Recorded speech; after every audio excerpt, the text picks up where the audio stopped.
Hello दोस्तों, कैसे हैं आप सब। उम्मीद करते हैं आप सभी अच्छे होंगे। दोस्तों 13 सितंबर की कुमार गौरव सर की करंट अफेयर्स की फुल पत्ती वाली क्लास का कम समय में हम लोग रिवीजन करने वाले हैं। तो आज की क्लास आपकी काफ़ी इंपॉर्टेंट क्लास होगी, क्योंकि आज की क्लास में आपको 50 से अधिक स्टैटिक जीके के प्रश्न मिलने वाले हैं और ये सभी प्रश्न मोस्ट इंपॉर्टेंट प्रश्न हैं, आपकी परीक्षा में निश्चित रूप से आ सकते हैं। तो वीडियो को आप पूरा देखिएगा और अगर आपको वीडियो अच्छी लगे तो इसे अपने दोस्तों तक शेयर जरूर कीजिएगा और वीडियो को लाइक जरूर कीजिएगा। तो आइए आज की वीडियो को स्टार्ट करते हैं। आज का पहला प्रश्न है, हाल ही में सक्रिय हुआ किलौआ ज्वालामुखी कहाँ स्थित है। हवाई द्वीप अमेरिका में स्थित है।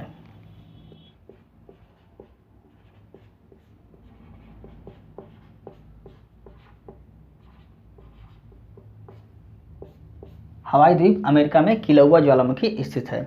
हवाई द्वीप अमेरिका का 50वां प्रांत है और यह प्रशांत महासागर में स्थित है। अभी आपको नोट कर लेना है। स्टैटिक जीके का प्रश्न देखिए, कुछ महत्वपूर्ण ज्वालामुखी कहाँ पर स्थित है उसके बारे में हम यहाँ पे डिस्कस करने वाले हैं।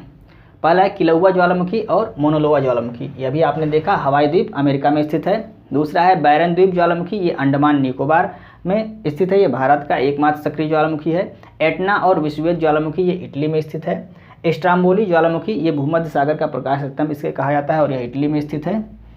क्राकातोआ और माउंट सिनाबुंग ज्वालामुखी इंडोनेशिया में स्थित है और माउंट मैरापी ज्वालामुखी यह भी इंडोनेशिया में स्थित है। किलिमंजारो ज्वालामुखी ये तंजानिया में स्थित है। कोटोपैक्सी ज्वालामुखी इक्वाडोर में स्थित है। पोपो कैटपेटल ज्वालामुखी ये मैक्सिको में स्थित है। उबिनास ज्वालामुखी पेरू में स्थित है और कोलिमा ज्वालामुखी ये मैक्सिको में स्थित है। तो ये महत्वपूर्ण ज्वालामुखी थे, इसको आपको नोट कर लेना है। आइए हम नेक्स्ट प्रश्न को डिस्कस करते हैं।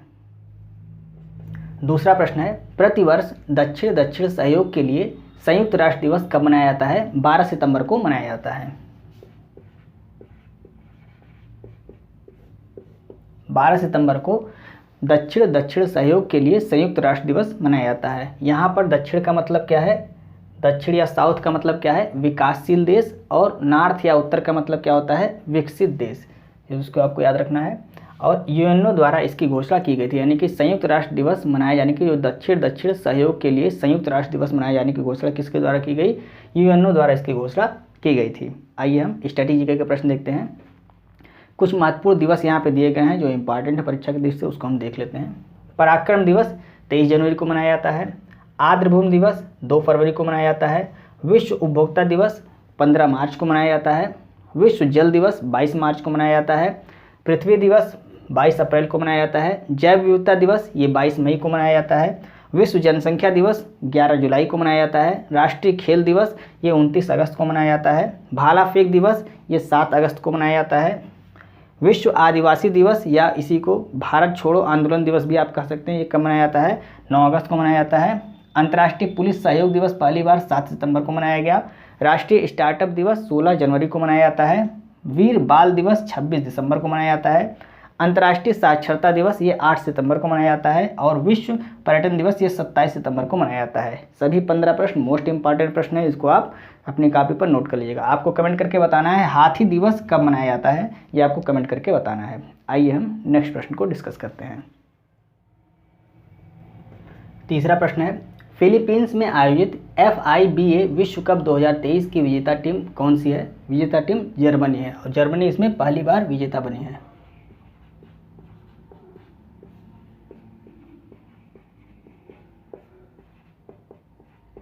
जर्मनी पहली बार विजेता बनी है, यह भी आपको नोट कर लेना है। संस्करण कौन सा था, संस्करण है 19वां संस्करण। आयोजन कहाँ पर हुआ, आयोजन इसका फिलीपींस में हुआ था।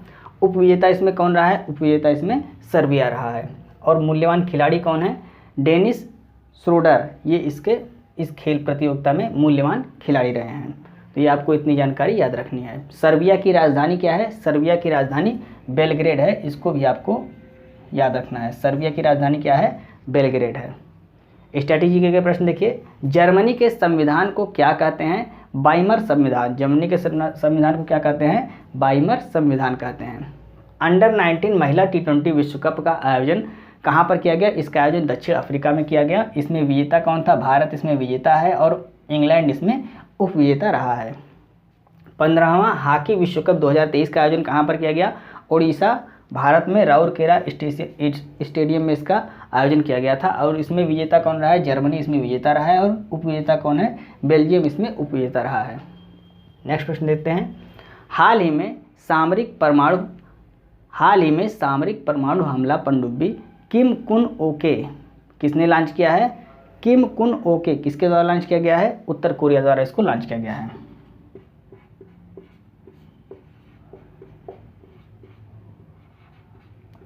उत्तर कोरिया द्वारा इसको लॉन्च किया गया है। कैसी पनडुब्बी है? ये परमाणु पनडुब्बी है। क्या नाम है? किम कुन ओके। किसके द्वारा लॉन्च किया गया? उत्तर कोरिया द्वारा इसको लॉन्च किया गया। स्ट्रैटेजी के प्रश्न देखिए, खैबर और फतेह मिसाइल ये किसके द्वारा लॉन्च किया गया था? ईरान के द्वारा इसको लॉन्च किया गया था। INS अरिहंत क्या है? तो भारत की स्वदेशी परमाणु पनडुब्बी है। भारत की स्वदेशी परमाणु पनडुब्बी क्या है? INS अरिहंत है। INS अरनाला क्या है? INS अरनाला पनडुब्बी रोधी जहाज है। INS अरनाला क्या है? ये पनडुब्बी रोधी जहाज है। और INS अरिहंत क्या है? यह स्वदेशी परमाणु पनडुब्बी है। दोनों में अंतर है, आपको याद रखना है। नेक्स्ट प्रश्न देखते हैं। यहाँ पे आपको कमेंट करके बताना है प्रबल क्या है। प्रबल क्या है इसको हमने कई बार आपको बताया, इसको कमेंट करके आपको बताना है। कमेंट आप किया कीजिए, क्योंकि आपका कमेंट हमें मोटिवेट करता है। आइए हम नेक्स्ट प्रश्न को देखते हैं। हाल ही में भारत ने किस देश के साथ इंफ्रास्ट्रक्चर फाइनेंसिंग ब्रिज का शुभारंभ किया है? इंफ्रास्ट्रक्चर फाइनेंसिंग ब्रिज का शुभारंभ भारत ने किसके साथ किया है? ब्रिटेन के साथ किया है।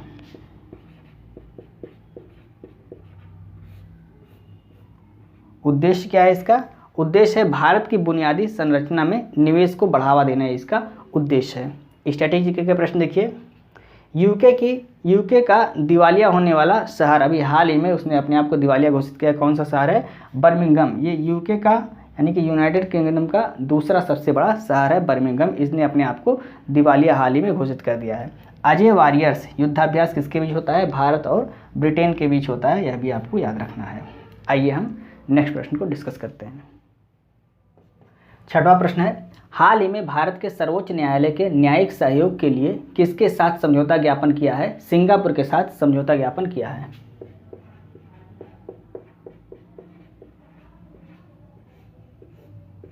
सिंगापुर के साथ समझौता ज्ञापन किया है।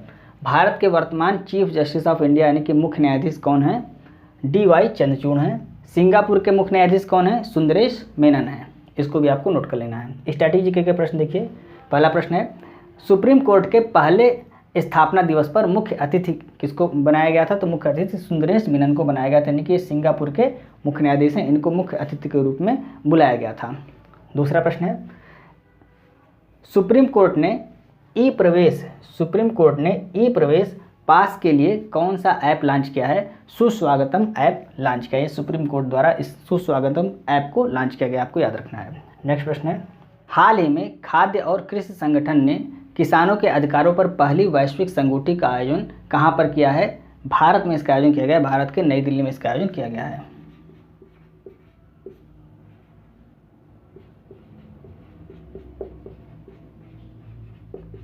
भारत के नई दिल्ली में इसका आयोजन किया गया है। शुभारंभ किसने किया है? राष्ट्रपति द्रौपदी मुर्मू जी द्वारा इसका शुभारंभ किया गया है। स्ट्रैटेजी के प्रश्न देखिए, यूरिया गोल्ड इसको कहाँ लॉन्च किया गया है? राजस्थान में इसको लॉन्च किया गया है। किसके द्वारा? प्रधानमंत्री मोदी जी द्वारा इसको लॉन्च किया गया है। विश्व मसाला कांग्रेस का आयोजन कहाँ पर किया गया है? मुंबई में इसका आयोजन किया गया है। मोटे अनाजों का उत्कृष्टता केंद्र कहाँ पर स्थापित किया गया है? हैदराबाद में मोटे अनाजों का उत्कृष्टता केंद्र स्थापित किया गया है। आपको कमेंट करके बताना है HD3358 ये क्या है? हमने आपको कई बार बताया है HD3358 ये क्या है, आपको कमेंट करके बताना है। नेक्स्ट प्रश्न है, हाल ही में मॉब लिंचिंग पीड़ित मुआवजा योजना किसने प्रारंभ किया है? मध्य प्रदेश द्वारा इसको स्टार्ट किया गया है। मध्य प्रदेश ने मॉब लिंचिंग पीड़ित मुआवजा योजना स्टार्ट किया है।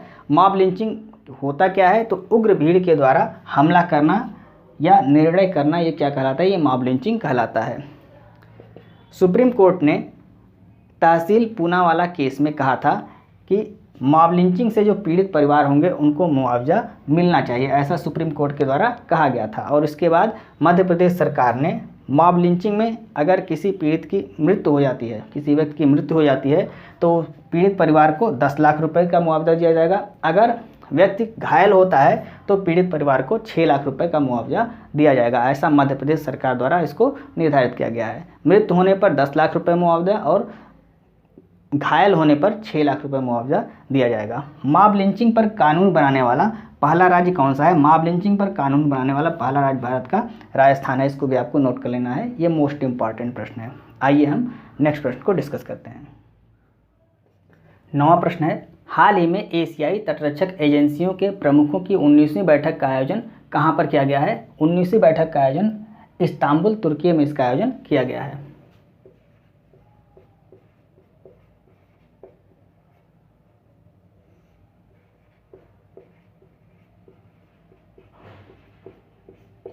इस्तांबुल, तुर्की में इसका आयोजन किया गया है। भारत की तरफ से इसमें किसने भाग लिया है? राजीव पाल ने इसमें भाग लिया है। ये कौन है? तो ये भारतीय तटरक्षक बल के महानिदेशक यानी कि इंडियन कोस्ट गार्ड के महानिदेशक कौन है? राजीव पाल है। इसको भी आपको नोट कर लेना है। 2022 में इसका आयोजन कहाँ पर किया गया था? 2022 में इसका आयोजन दिल्ली में किया गया था। स्ट्रैटेजी के प्रश्न देखिए, ऑपरेशन दोस्त ये कहाँ पर चलाया गया? तुर्की और सीरिया में जो भूकंप आया था उसमें भूकंप पीड़ितों की मदद के लिए ऑपरेशन दोस्त चलाया गया था। एशिया माइनर का पठार या अनातोलिया का पठार कहाँ पर है? ये तुर्की में है। इसको भी आपको नोट कर लेना है। वानगोलू झील ये कहाँ पर है? यह भी तुर्की में है। और विश्व की सर्वाधिक लवणता वाली झील कौन सी है? वानगोलू झील है। यूरोप का मरीज किसे कहते हैं? तुर्की को यूरोप का मरीज कहते हैं और ये यूरोप और एशिया दोनों महाद्वीप में स्थित है, आपको नोट कर लेना है। आइए 10वां प्रश्न देखते हैं। हाल ही में निपाह वायरस से मौत के बाद कहाँ अलर्ट जारी किया गया है? केरल के कोझिकोड में अलर्ट जारी किया गया है।